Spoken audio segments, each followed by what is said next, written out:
Hello everyone. आज हम लोग सीटेट साइंस पेपर 2 की एक नई सीरीज स्टार्ट करने जा रहे हैं जो हमारे सीटेट जुलाई को टारगेट करेगी। और ये जो टॉपिक है ये एनसीईआरटी बेस्ड रहेगा। और आज की हमारी पहली क्लास है जिसमें हम लोग टॉपिक प्रकाश है उसको हम कवर करेंगे। और हम लोग सिर्फ साइंस की सीरीज स्टार्ट कर रहे हैं। आपको डेली साइंस की वीडियोस मिलेंगी और इस वीडियोस के अंतर्गत आपको जो प्रीवियस ईयर क्वेश्चन जो आपके पूछे गए हैं वो भी इसमें कराए जाएंगे। और इस टॉपिक को हम उसी हिसाब से कंप्लीट करेंगे जिस प्रकार से हमारे जो एग्जामिनर हैं जो हमारे क्वेश्चंस पूछते हैं। फर्स्ट हमारा पॉइंट है वो है प्रकाश, लाइट, जो आपने अपने आसपास सभी ने देखी होगी। तो सबसे पहला जो पॉइंट क्या आता है प्रकाश के अंदर कि प्रकाश किस प्रकार से गति करता है। प्रकाश हमेशा एक स्ट्रेट लाइन में सीधा गति करता है, ये कभी जिगजैग इस तरह से गति नहीं करता। तो हमेशा आपको याद रखना है प्रकाश एक सरल रेखा में गति करता है। और प्रकाश के द्वारा क्या होता है, हमें वस्तुओं को देखने में हेल्प होती है। किसी भी वस्तु को हम देखना चाहते हैं तो क्या होता है, प्रकाश की हेल्प से हम उस वस्तु को देख पाते हैं। क्या होता है, वस्तु दो प्रकार की होती है, कुछ होती है दीप्त वस्तु और कुछ होती है अदीप्त वस्तु। जैसे कि ये है दीप्त वस्तु में क्या होता है कि अपना खुद का प्रकाश होता है, जैसे सूर्य है, मोमबत्ती है, बिजली का बल्ब है, टॉर्च है। इनको देखने के लिए आपको अन्य प्रकाश की जरूरत नहीं पड़ती, इनका खुद का प्रकाश होता है जिससे हम इन वस्तुओं को देख पाते हैं। कुछ होती है हमारी अदीप्त वस्तु, इनको देखने के लिए हमें क्या होता है, प्रकाश की जरूरत पड़ती है। तो क्या होता है, प्रकाश की हेल्प से हम वस्तुओं को देख पाते हैं, उन वस्तुओं को देख पाते हैं जिनका खुद का प्रकाश नहीं होता है। तो प्रकाश हमें वस्तुओं को देखने में हेल्प करता है। प्रकाश हम वस्तु को मतलब हम किस प्रकार देख पाते हैं, जैसे मान लीजिए कि कोई ये वस्तु है, जैसे कि एक ये वस्तु है, ये अदीप्त वस्तु है, इसका खुद का कोई प्रकाश नहीं है। मान के चलिए ये एक मेज है, ये मेज है, ये मेज है। और ये हमारा एक, हम यहाँ से इस वस्तु को देख रहे हैं। तो इस वस्तु को हम किस प्रकार से देखेंगे, हमारी आंख है, मनुष्य की आंख है। तो क्या होगा कि जब ये हमारा सूर्य का प्रकाश है, या सूर्य का प्रकाश इस टेबल पर पड़ेगा, या मतलब कोई भी बल्ब समझ लीजिए, इसका प्रकाश इस पर पड़ेगा, तो ये वस्तु पर जब प्रकाश पड़ता है फिर प्रकाश की किरण यहाँ से रिफ्लेक्ट होकर हमारी आंख पर आती है।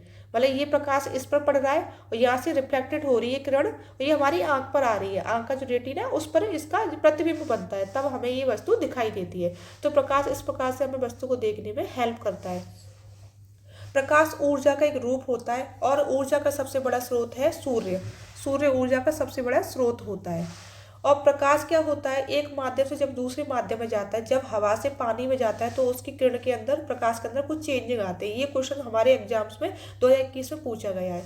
तो प्रकाश क्या होता है, जब हवा से पानी में जाता है तो उसकी गति जो होती है वो कम हो जाती है। मतलब हवा में गति ज़्यादा थी, पानी में आके थोड़ी कम हो जाती है। और इसकी तरंग दैर्घ्य भी कम हो जाती है। और आवृत्ति सेम रहती है, आवृत्ति बिल्कुल नहीं बदलती है। और क्या होता है, जो प्रकाश की जो किरण है वो अविलंब की ओर झुक जाती है। जैसे क्या है, ये आपका एक है, और ये एक कोई भी प्रश्न समझ लीजिए, ये हवा है, ये हवा है और ये जल है, ये हवा जल। तो ये प्रकाश की किरण इधर आ रही है और ये बीच में जो 90 डिग्री पे जो एक रेखा खींची जा रही है ना, ये 90 डिग्री पे हमेशा खींची जाती है, इसको हम अविलंब बोलते हैं। तो क्या होता है, ये किरण जो आ रही है इस तरह से जानी चाहिए सीधी, लेकिन ये अविलंब की तरफ या झुक रही है, ये थोड़ी सी झुक जाती है। तो ये एक इसमें चेंजिंग आता है, जब हवा से पानी में प्रकाश की किरण जाती है तो वो अविलंब की ओर झुक जाती है। पहला पॉइंट तो आपका ये है। अगला पॉइंट है दीप्त वस्तु। मैंने आपको बताई थी कि दीप्त वस्तुओं का खुद का प्रकाश होता है, इनको देखने के लिए हमें किसी और प्रकाश की जरूरत नहीं पड़ती है। और अदीप्त वस्तुओं का अपना प्रकाश नहीं होता है, इसलिए हमें प्रकाश की जरूरत पड़ती है। वस्तुएं तीन प्रकार की होती हैं। एक तो होती है हमारी पारदर्शी वस्तु, ट्रांसपेरेंट बोलते हैं इनको। एक होती है अपारदर्शी, ओपेक्यू, और एक होती है पारदर्शी, ट्रांसल्यूसेंट। तो इन वस्तुओं में क्या होता है, पारदर्शी वस्तुएं कैसी होती हैं, जो प्रकाश की किरणों को अपने आर पार जाने देती हैं, प्रकाश की किरणों को अपने अंदर होकर गुजरने देती हैं।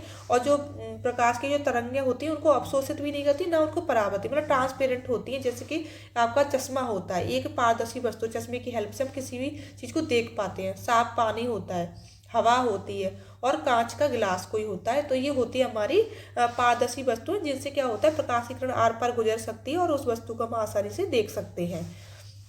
अपारदर्शी वस्तुएं कैसी होती हैं, ये प्रकाशित किरणों को अपने अंदर होकर गुजरने नहीं देती हैं, तो इनको बोलते हैं हम लोग अपारदर्शी वस्तुएं। जैसे कहने का तात्पर्य क्या है, जैसे इसका एग्जांपल क्या होता है, लकड़ी, पत्थर, धातु। अब धातु का कोई लोहे का बॉक्स है, आप इसके अंदर बैठ जाइए और बाहर कितना भी यह प्रकाश है, यहाँ पे काफी सारी सनलाइट आ रही है, लेकिन फिर भी आपको अंदर कुछ नहीं दिखाई देगा, क्योंकि ये धातु का बना हुआ है। और धातु की वस्तुएं क्या होती हैं, प्रकाश को अपने अंदर गुजरने नहीं देती हैं, तो ये होती है अपारदर्शी वस्तुएं। पारदर्शी वस्तुएं क्या होती हैं, पारभासी, ये दोनों के बीच की होती हैं। इन दोनों बीच का क्या होता है कि ये अपने प्रकाश को अपने अंदर जाने तो देती है, लेकिन वस्तु क्या है हमें स्पष्ट दिखाई नहीं देती है। मतलब ऐसे हमें हल्की हल्की दिखाई देती है, आइडिया सा लग जाता है कि कोई वस्तु है, लेकिन हमें एग्जैक्ट स्पष्ट कुछ भी दिखाई नहीं देता कि ये क्या है। जैसे ही होता है फ्रस्टेड ग्लास होता है, फ्रस्टेड ग्लास ये है, तो इसमें क्या होता है हमें आवाज़ तो हो जाता है कि कोई वस्तु उधर है, लेकिन हमें प्रॉपर पता नहीं चलता कि क्या है। छाया, इसके ऊपर क्वेश्चंस आपके प्रीवियस ईयर में पूछे गए हैं, इसलिए मैंने इस टॉपिक को उसमें ऐड किया हुआ है। छाया कब बनती है? जब किसी प्रकाश का जो कोई स्रोत है उसके सामने जब कोई अपारदर्शी वस्तु आ जाती है, कोई अपारदर्शी वस्तु जो मतलब प्रकाश को अपने आर पर नहीं जाने देती है, तो क्या होता है छाया बनती है। तो कैसे होता है, जैसे कि आप मतलब कोई भी लाइट है उसके सामने जब कोई भी चीज़ ऐसी रख दीजिए, चाहे मेज या टेबल, या खुद खड़े हो जाइए, तो इस तरह से छाया बनती है। इस तरह की शेप होती है, ये होती है छाया। और छाया क्या होती है? डार्क कलर की होती है, ये भी पूछा जाता है छाया किस कलर की होती है? डार्क कलर की होती है। और क्या होता है, ये छाया का जो साइज है ना कम ज़्यादा भी होता है, घटता बढ़ता रहता है। क्या होता है, जब वस्तु की दूरी आप प्रकाश से कम या ज़्यादा करोगे, जैसे वस्तु को आप प्रकाश से दूर कर दोगे तो छाया छोटी हो जाती है, और जब आप उसे पास करते हो छाया बड़ी हो जाती है। तो इस तरह से भी ये पॉइंट होता है। छाया से क्या होता है, वस्तु का हमें शेप पता चल जाता है कि ये वस्तु है, इसकी ये छाया देख के आप पहचान सकते हो ये किसकी छाया है, ये कौन सी वस्तु है। लेकिन कभी कभी क्या होता है, छाया हमें आकृति के बारे में, उसकी जो शेप के बारे में हमें भ्रमित भी कर देती है। मतलब हम अच्छे से समझ नहीं आता कि क्या है, हम कुछ भी मतलब आइडिया से लगा सकते हैं। जैसे क्या होता है कि आपने बच्चों को देखा, वो बच्चे हाथों से क्या होते हैं कि जो एनिमल्स होते हैं हमारे जानवर, उनकी शेप बना देते हैं, लेकिन वो तो जानवरों की शेप बना रहे हैं, लेकिन है तो वो हाथों से बना रहे हैं। तो इस तरह से क्या होता है, छाया हमें कभी कभी भ्रमित भी कर देती है। छाया हमेशा किसी पर्दे पर ही प्राप्त होती है, चाहे वो जमीन हो, कमरों की दीवार हो, या इमारतें हो, उस पर ही आपको छाया दिखाई देती है। जब कोई वस्तु पर्दे के रूप में कार्य करती है, उसी पर छाया दिखाई देती है। अगला आपका पॉइंट है पिन होल कैमरा। इसके ऊपर कई सारे क्वेश्चंस पूछे गए हैं। पिन होल कैमरा क्या होता है? इसमें क्या होता है, ये दो बॉक्स होते हैं आयताकार से भी। एक बॉक्स तो ये है बाहर जो है, और एक बॉक्स इसके अंदर होता है। ये दो बॉक्स होते हैं, ये आयताकार होते हैं दोनों बॉक्स। और इसमें क्या होता है, प्रकाश सीधी रेखा में गमन करता है। ये प्रकाश है ना, डायरेक्ट जा रहा है, सीधी रेखा में गमन कर रहा है। इसमें क्या होता है, ये बाहर जो वस्तु रखी हुई है, ये इसमें अंदर छोटी वस्तु दिखाई देती है। इसमें एक स्क्रीन लगी होती है, ये पारभासी स्क्रीन होती है। पारभासी पारभासी एक स्क्रीन होती है, जिसपे क्या होता है, वस्तु उल्टी दिखाई देती है और सेम कलर की होती है। मतलब कलर देखिए वही सेम कलर है, सेम कलर की वस्तु दिखाई दे रही है, और सेम कलर की वस्तु है और उल्टी दिखाई दे रही है। इसका जो प्रतिबिंब बनता है ना इस वस्तु का, ये रियल ऑब्जेक्ट है, ये वाला रियल है। तो ये इसमें एक उल्टा प्रतिबिंब बन रहा है, इसका उल्टी दिखाई दे रही है। तो क्या होता है, एक पारभासी स्क्रीन होती है, और जो छवि बन रही होती है, जो प्रतिबिंब बनता है वो उल्टा होता है। इमेज जो बन रही है वो उल्टी बनती है, और साइज छोटा होता है। यहाँ पे ये बड़ा है, इसका साइज छोटा है, और रंगीन होती है, जो कलर होता है वही कलर दिखाई देता है। तो आपको ये इसके ऊपर कई बार क्वेश्चन घुमा घुमा के बनाए गए हैं। पिन होल कैमरा क्या होता है, या उसमें वस्तु कैसी दिखाई देती है, तो ये सारी। तो पिन होल कैमरा में क्या होता है, दो बॉक्स होते हैं, एक छोटा बॉक्स होता है, एक बड़ा बॉक्स होता है। एक बॉक्स एक दूसरे बॉक्स के अंदर होता है, दो एक छोटा बॉक्स बड़े बॉक्स के अंदर होता है, और ये आयताकार आकार के होते हैं, और इसमें प्रकाश सीधी रेखा में गमन करता है। और छोटे बॉक्स के अंदर एक स्क्रीन लगी होती है, पारभासी स्क्रीन होती है, और इसमें छवि होता है, वो रियल छवि बनती है, जो है वही बनेगा, लेकिन वस्तु उल्टी होती है, साइज छोटा होता है और रंगीन होती है। ये पॉइंट्स आपको याद रखने हैं जो एग्जाम्स में पूछे जाते हैं।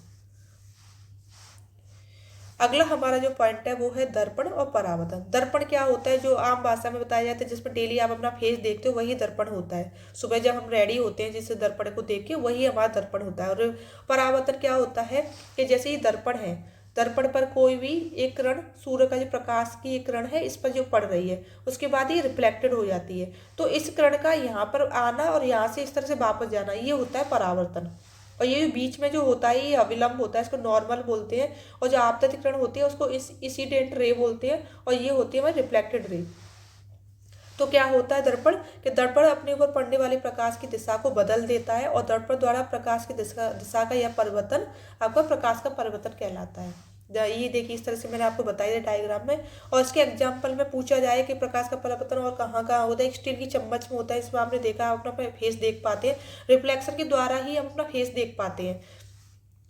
और जल का जो पृष्ठ है उस पर भी वो भी दर्पण, कोई भी पॉलिश किया हुआ चमकदार पृष्ठ दर्पण की भांति कार्य करता है। जो दर्पण आपने अपने घरों में देखा, उसके आप पीछे की बैक साइड को जब आप चेक करोगे तो उस पर पॉलिश की हुई होती है, तब वो दर्पण की भांति इसलिए वो कार्य करता है। उसमें पॉलिश होती है, अगर उस पर पॉलिश नहीं होती है तो वो ट्रांसपेरेंट होता है, फिर वो दर्पण की तरह कार्य नहीं कर पाता है। जो प्रतिबिंब है वो कितने प्रकार के होते हैं, वो किस किस प्रकार से बनते हैं। एक तो होता है हमारा रियल प्रतिबिंब, एक होता है आभासीय, एक होता है सीधा, और ये होता है हमारा दक्षिण या वाम, मतलब साइड्स का चेंज हो जाना। तो रियल प्रतिबिंब क्या होता है, जिसको हम पर्दे पर प्राप्त कर सकते हैं, वो तो रियल प्रतिबिंब होता है। और आभासी क्या होता है, जिसको हम पर्दे पर प्राप्त नहीं कर पाते, वो होता है एक आभासी प्रतिबिंब। जैसे कि ये आपको डायग्राम में एक मिरर है, ये मिरर दिखाई दे रहा है, दर्पण है। इसमें क्या हो रहा है, ये ऑब्जेक्ट रखा हुआ है और ये दूसरा ऑब्जेक्ट है इधर, तो ये वर्चुअल इमेज इसकी बन रही है, इसके पीछे वर्चुअल इमेज बन रही है, इसको हम बोलते हैं आभासी। और सीधा प्रतिबिंब क्या होता है, एक समतल दर्पण होता है। समतल दर्पण में जो प्रतिबिंब बनता है वो सीधा होता है, ये समतल दर्पण है, इसमें जो प्रतिबिंब बनेगा वो सीधा होगा। तो इसमें क्या होता है, सीधा में डायरेक्ट। तो इस समतल दर्पण में क्या होता है, जो ऑब्जेक्ट है ना, इन दोनों के बीच की, इसकी जो यहाँ से दूरी है, इन दोनों की दूरी और इसकी दूरी ये समान रहेगी, इन दोनों की दूरी बराबर रहेगी। और इसका जो शेप है और इसका शेप है जो बराबर रहेगा, दोनों का शेप समान रहेगा, ये होता है हमारा सीधा प्रतिबिंब। और दक्षिण वाम, दक्षिण या वाम क्या कहलाते हैं, इसमें क्या होता है, इसका जो एक उदाहरण है कि जैसे आप मिरर के सामने अपना राइट हैंड उठाइए तो आपको मिरर में जो प्रतिबिंब बनेगा उसमें आपको लेफ्ट हैंड दिखाई देगा, है ना। तो ये क्या होता है, एम्बुलेंस में ऐसे होता है, एम्बुलेंस हमेशा इस तरह से लिखा जाता है। इस तरह से इसलिए लिखा जाता है कि आगे जो गाड़ी चल रही होती है, आगे जो भी गाड़ी होती है उसके जो मिरर में इसकी सीधी इमेज बनती है। एम्बुलेंस को हमेशा इस तरह से लिखते हैं और तो मिरर में उसकी सीधी इमेज दिखाई देती है। तो ये होता है हमारा दक्षिण या वाम, साइड्स का चेंज हो जाना। वाम में क्या होता है, साइड चेंज हो जाती है। इसका सबसे अच्छा उदाहरण एम्बुलेंस है। अगला हमारा जो है टॉपिक वो है बहुप्रतिबिंब। बहुप्रतिबिंब क्या होते हैं, मल्टी रिफ्लेक्शन।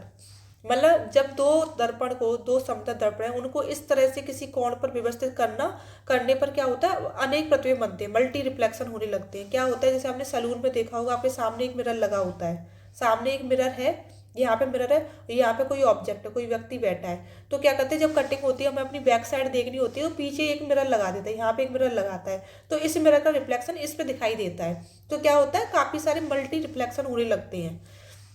तो जब दो समतल दर्पण, जो दो समतल दर्पण किसी कोण पर इस प्रकार की झुका देने पर क्या होता है, मल्टी रिफ्लेक्शन होने लगता है। इसका एक उदाहरण और है, ड्रेसिंग रूम में जब आप कपड़े चेंज करते हैं या कपड़े का साइज वगैरह देख रहे होते हैं तो उसमें काफी सारे मिरर लगे होते हैं, है ना। तो उन मिरर में क्या होता है, मल्टी रिफ्लेक्शंस होते हैं।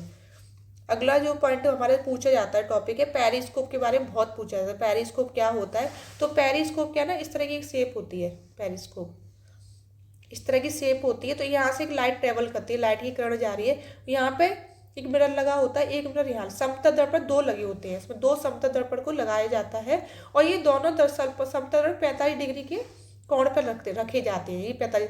तो इसमें क्या होता है, एक किरण इसमें पड़ती है, पहले इस समतल दर्पण पड़ेगी, फिर यहाँ से इसका रिफ्लेक्शन होगा तो वो यहाँ पे रिफ्लेक्ट होती है, और यहाँ से रिफ्लेक्ट होने का मनुष्य की ये आँख है वहाँ पे दिखाई देती है। जब कोई वस्तु यहाँ पे रखी है, यहाँ से वो यहाँ दिखाई दे जाती है लाइट के थ्रू, लाइट के थ्रू वो वस्तु यहाँ पे दिखाई दे जाती है। इसमें दो मल्टी रिफ्लेक्शन होते हैं पेरिस्कोप में, और दो समतल दर्पण का यूज होता है, प्लेन मिरर जो होते हैं, और इनको 45 डिग्री पर रखा जाता है। ये पॉइंट्स आपको याद रखने हैं, इसी प्रकार से पूछे जाते हैं। अगला हमारा कैलाइडोस्कोप। कैलाइडोस्कोप क्या होता है, इसमें 3 समतल दर्पण का यूज होता है। ये जो आपको दिखाई दे रहा है इस तरह की स्ट्रक्चर होती है। इसका यूज क्या है, जो हमारे डिजाइनर वगैरह हैं वो नई नई डिजाइन बनाने के लिए, उनकी इमेजिन करने के लिए इसका यूज करते हैं। तो इसमें क्या होता है, 3 समतल दर्पण होते हैं, एक ये है, इधर वाली शेप आपको दिखाई दे रही है, एक ये समतल दर्पण है, एक ये है। इस तरह से ट्राइंगल शेप में 3 समतल दर्पणों का यूज होता है। इसमें भी मल्टी रिफ्लेक्शंस होते हैं। तो इसका जो यूज है वो वस्त्रों के डिजाइन और दीवारों पे जो कागज वॉल पेपर्स वगैरह लगाए जाते हैं उनके लिए जो डिजाइनर है वो इसका यूज करते हैं, नए नए पैटर्न्स बनाने के लिए, उनकी इमेजिन करने के लिए कैलाइडोस्कोप का यूज किया जाता है। इसमें 30 समतल दर्पण का यूज होता है और मल्टी रिफ्लेक्शंस होते हैं। परावर्तन का नियम, law of reflection. Law of reflection में क्या होता है कि ये एक प्लेन मिरर होता है, प्लेन मिरर है। इस पर जो आने वाली जो किरण होती है, जो पड़ने वाली जो किरण होती है, उसको हम बोलते हैं इनिसेंट रे। इनिसेंट रे मतलब आपतित किरण, जो पड़ने वाली किरण है वो आपतित किरण होती है। और यहाँ से जो परावर्तित होकर जा रही है, रिफ्लेक्टेड हो रही है, इस यहाँ पे पड़ने का जो किरण रिफ्लेक्टेड होती है, इसको हम बोलते हैं परावर्तित किरण, परावर्तित किरण। ये परावर्तित किरण होती है और ये आपतित किरण होती है, आपतित किरण। और ये जो बीच में इस तरह का एक रेखा खींची जाती है बीचों बीच में, ये 90 डिग्री के कोण पर एक रेखा खींची जाती है, इसको हम बोलते हैं अविलंब, अविलंब। ये होता है हमारा अविलंब होता है। और क्या होता है, इन दोनों के बीच में जो कोण बनता है, ये अविलंब और आपतित किरण के बीच में जो कोण बनता है, कोण आई होता है, इसको हम बोलते हैं आपतन कोण, आपतन कोण। और अविलंब और परावर्तित किरण के बीच में जो कोण बनाया जाता है वो होता है कोण आर, इसको बोलते हैं परावर्तन कोण, परावर्तन कोण। ये हमारे कुछ परावर्तन के नियम हैं। और क्या होता है, ये अविलंब होता है, ये आपतित किरण होती है, परावर्तित किरण होती है, और ये आपतन कोण होता है, ये आपतन कोण होता है। तो परावर्तन का एक नियम है, इसमें क्या है कि आपतन कोण, ये वाला कोण और ये वाले कोण हमेशा बराबर होंगे, ये हमेशा ये दोनों कोण बराबर होंगे। अगर ये कोण आपका 30 डिग्री का है तो ये भी आपका 30 का होगा। और जो अविलंब जो खींचा जाता है वो हमेशा 90 डिग्री के अंश पे, 90 डिग्री के अंश पे खींचा जाता है। तो एक ही नियम ये है कि ये दोनों कोण हमेशा बराबर होते हैं, ये दोनों कोण, ये वाला और ये वाला, ये दोनों कोण हमेशा इक्वल रहेंगे। और क्या होता है कि जो आपतन किरण, अविलंब और रिफ्लेक्टेड जो किरण है, ये जो परावर्तित किरण, ये तीनों एक सभी एक तल पे होते हैं, तीनों एक तल पे होते हैं, ये और ये आपका परावर्तन के नियम में बताया गया है। श्वेत प्रकाश या सूर्य का प्रकाश, इसके ऊपर भी कई बार क्वेश्चंस पूछा गया कि श्वेत प्रकाश क्या होता है। तो श्वेत प्रकाश क्या होता है, उसमें 7 रंगों का मिश्रण होता है। तो इस सूर्य का प्रकाश होता है, उसी को हम श्वेत प्रकाश कहते हैं। इसमें अनेक रंग होते हैं, अनेक मतलब 7 रंग होते हैं। तो इसका हम पता किस तरह से कर सकते हैं कि मान लीजिए जैसे कि ये डिस्क है, ये डिस्क है, ये गोल है, इसमें ना हमने 7 रंगों से पेंट कर दिया, 7 कलर्स की पेंट कर दिए। जैसे आपने देखा है कि बरसात के बाद क्या होता है, हमारा एक इंद्रधनुष बनता है, इसमें 7 रंग होते हैं। तो हमने इस 7 कलर से पेंट कर, इसमें बीच में एक होल किया जाता है और इसमें पेंसिल लगा के जब इस डिस्क को घुमाया जाता है तो ये श्वेत प्रतीत होती है। तो उसी प्रकार से सूर्य का प्रकाश श्वेत दिखाई देता है, लेकिन उसमें कई रंगों का मिश्रण होता है, 7 कलर्स का मिश्रण होता है। तभी तो सूर्य के प्रकाश मतलब जब बारिश होने के बाद इंद्रधनुष बनता है, जब धूप निकलती है बारिश होने के बाद तब इंद्रधनुष दिखाई देता है, क्योंकि जो सूर्य का प्रकाश होता है उसमें 7 रंग होते हैं। तो ये जो डिस्क होती है इसको हम न्यूटन की डिस्क भी कहते हैं, इसको हम न्यूटन की डिस्क कहते हैं। जब इस डिस्क को घुमाया जाता है ये हमें श्वेत दिखाई देती है। अगला हमारा है नियमित परावर्तन। 2 प्रकार का होता है, एक तो होता है नियमित और एक होता है विसरित। विसरित क्या होता है, डिफ्यूज्ड रे, मतलब क्या हुआ कि जैसे कोई खुरदरा एक पृष्ठ है, ये वाला खुरदरा या अनियमित पृष्ठ है, मतलब प्रॉपर चिकना नहीं है, इस पर एक समांतर किरण ये आ रही है, समांतर आ रही है, और समांतर होने के समांतर ये वापस नहीं जा रही है, ये आड़ी तिरछी हो रही है, कोई इधर गिर रही है कोई इधर जा रही है, ऐसे हो रही है।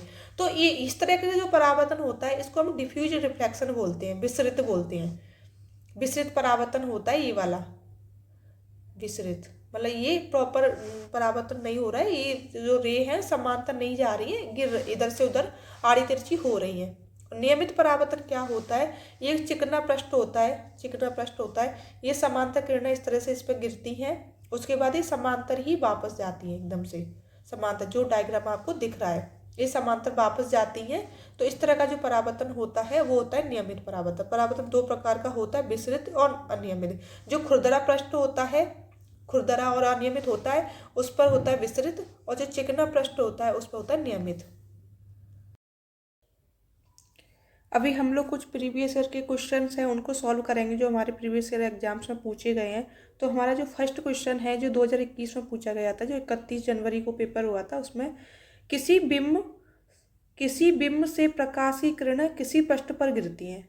मान लीजिए ये कोई पृष्ठ है, ये कोई भी पृष्ठ हो सकता है, ये एक बिंब है, इससे कुछ प्रकाश की किरणें इस पर गिरती हैं, ये प्रकाश की किरण गिर रही है तथा पूर्णतः विसरित ढंग से परावर्तित हो जाती हैं। लेकिन जो परावर्तित हो रही हैं, जैसे ये आपतित किरण है, आपतित किरण, और ये इसका अविलंब है, अविलंब हो गया।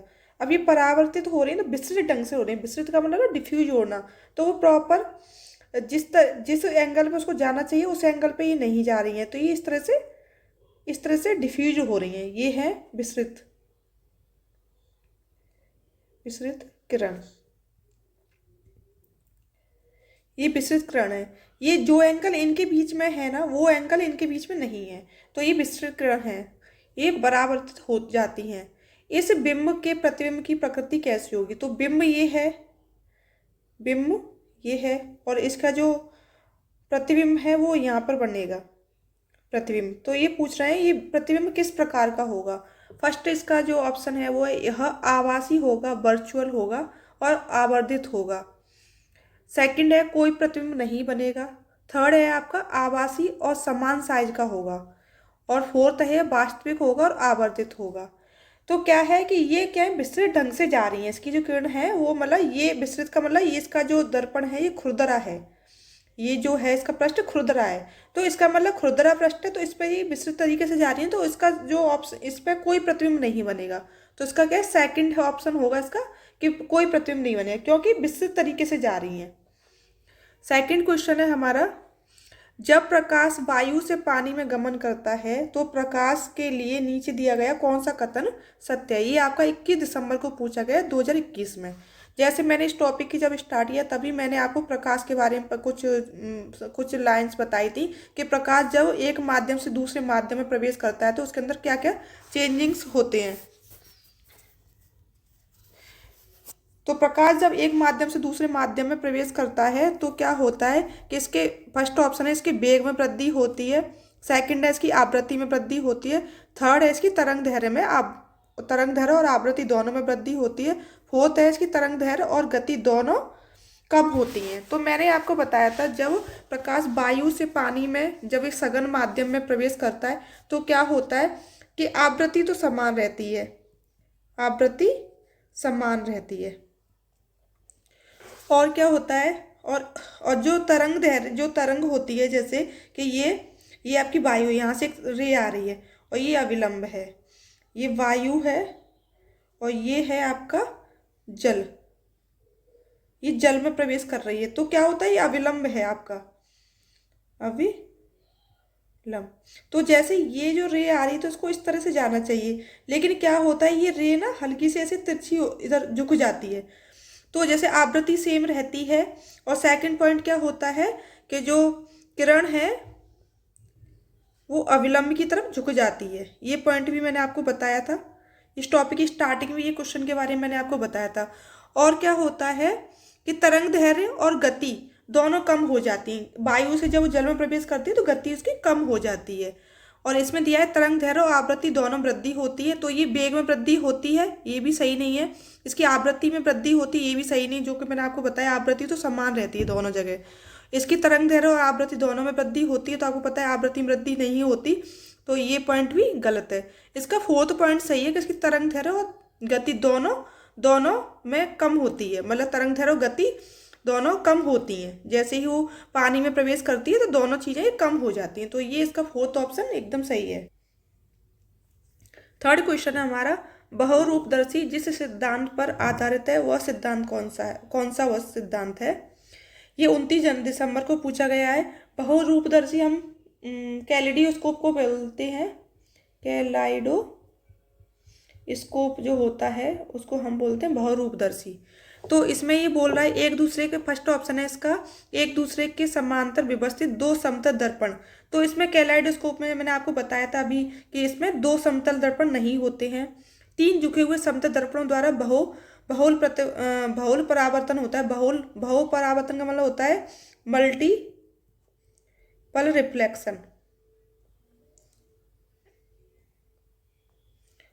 रिफ्लेक्शन, एक दूसरे के लंबवत व्यवस्थित दो समतल दर्पण इसमें नहीं होते हैं कैलाइडोस्कोप में, ये दो होते हैं आपको पेरिस्कोप में होते हैं। पेरिस्कोप में मैंने बताया था दो समतल दर्पण होते हैं, कैलिडोस्कोप में तीन होते हैं, और ये तीनों ऑप्शन में इसमें भी दो दिए गए हैं, तो ये भी नहीं है इसका, ये भी नहीं है, ये भी नहीं है। कैलाइडोस्कोप में तीन समतल दर्पण होते हैं, तीन समतल दर्पण होते हैं। तो इसका जो सेकंड जो ऑप्शन है, तीन झुके हुए आनत समतल दर्पण होते हैं के द्वारा बहुल परावर्तन होता है, मल्टी रिफ्लेक्शन होता है, इसके द्वारा अनेक मतलब बहुत सारी इमेजेस बनती हैं। तो इसका राइट आंसर है सेकंड क्वेश्चन नंबर 4 है, किसी सूक्ष्म छिद्र कैमरा में किसी दूरस्थ रंगीन बिंब को बनाने वाला प्रतिबिंब सदैव कैसा होगा। ये सूक्ष्म छिद्र कैमरा के बारे में मैंने आपको बताया, ये भी मैंने अभी बताया है आपको। तो ये पिन होल कैमरा कैसा होता है, एक बॉक्स होता है, जो मैंने आपको डायग्राम में अच्छे से समझा दिया था। इसमें 2 बॉक्स होते हैं, ये आयताकार होते हैं, आयताकार होते हैं, ये 2 बॉक्स होते हैं। इसमें क्या होता है, एक वस्तु यहाँ पे रखी हुई, जैसे कि मान लीजिए ट्री है और यहाँ पे एक इसमें स्क्रीन लगी होती है, तो यहाँ पे ये जो वस्तु ना उल्टी दिखाई देती है। तो इसमें पिन होल कैमरा, यहाँ पे एक होल होता है, तो इसमें क्या होता है कि वस्तु उल्टी दिखाई देती है और रियल बनता है, सेम वस्तु जो है वही बनेगी। तो देखिए आभासी और सीधा, तो आभासी तो नहीं होता, ये भी नहीं है। वास्तव सीधा, सीधा तो नहीं बनता, उल्टी इमेज होती है, तो ये भी नहीं है। वास्तविक उल्टा और श्याम और श्वेत और छोटा होता है, तो श्याम श्वेत नहीं होता, जो वस्तु का जो रंग है वही कलर दिखाई देता है। तो ये इसमें क्या होता है, छोटा बनता है, रंगीन होता है, जो वस्तु है वही कलर रहता है और छोटा होता है। और क्या होता है, वास्तविक इमेज होती है, रियल, जो इमेज आपकी बाहर है वही इमेज बनती है, वास्तविक इमेज होती है। ये छोटा होता है और उल्टा होता है, उल्टा होता है। तो इसका ये थर्ड ऑप्शन भी नहीं है कि वास्तविक उल्टा, श्याम और श्वेत रंग नहीं होता है इसमें, ये छोटा होता है, उल्टा होता है, वास्तविक होता है। और इसमें फोर्थ आपका राइट है, वास्तविक, रंगीन और छोटा और उल्टा होता है, फोर्थ एकदम राइट है। अगला हमारा क्वेश्चन है, दीपा ने एक स्टील का चम्मच लिया और चम्मच का बाहरी भाग में अपने चेहरे के नजदीक लाकर अपना प्रतिबिंब का चम्मच में अवलोकन किया, अपने प्रतिबिंब को उसने देखा। निम्न कौन सा कथन उसके द्वारा अवलोकित प्रतिबिंब की सही व्याख्या करता है। तो क्या होता है, जो चम्मच होती है ना, जैसे चम्मच की शेप कुछ इस तरह की होती है, तो इसकी जो अंदर वाली, ये वाली जो शेप, अंदर वाली जो शेप होती है, अंदर वाला जो भाग होता है वो अवतल होता है। जब हम दर्पण वाला जो टॉपिक करेंगे उसमें मैं इसको अच्छे से बताऊंगी। तो ये अंदर वाला जो भाग है वो अवतल दर्पण की तरह कार्य करता है और जो बाहर वाला भाग है वो उत्तल दर्पण की तरह कार्य करता है। तो उसने क्या, चम्मच के बाहरी भाग, तो उसने बाहर की तरफ उसने देखा है। तो पहले तो हमें ये देखना है उत्तल दर्पण किस में है, ऑप्शन में चम्मच का बाहरी भाग अवतल, तो ये तो है नहीं, अवतल दर्पण की तरह नहीं करता। चम्मच का बाहरी भाग अवतल दर्पण की तरह ये भी नहीं करता, चम्मच का बाहरी उत्तल दर्पण की तरह कार्य करता है, ये भी ठीक है।